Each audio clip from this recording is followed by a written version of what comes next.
I am the Tofu Golem. Please enjoy the video. You begin by preparing both devices.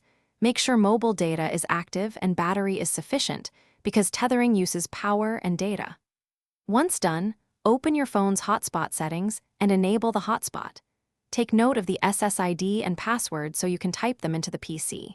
Decide whether you'll use Wi-Fi or USB tethering.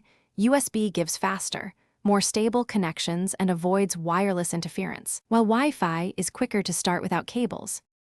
On the PC, open network settings and scan for the SSID you noted. Select it and enter the password exactly, because a single character error prevents connection. Once connected, set the network profile to private if you trust the phone, so file and printer sharing works safely.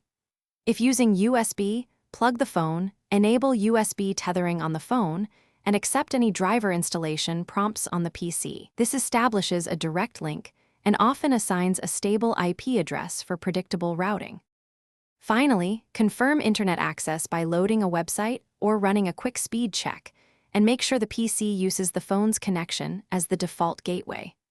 Once done, disable battery saver modes on the phone and keep the hotspot active only when needed to conserve data and power.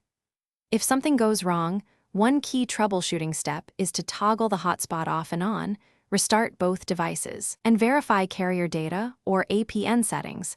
This resets the link and Thanks for watching.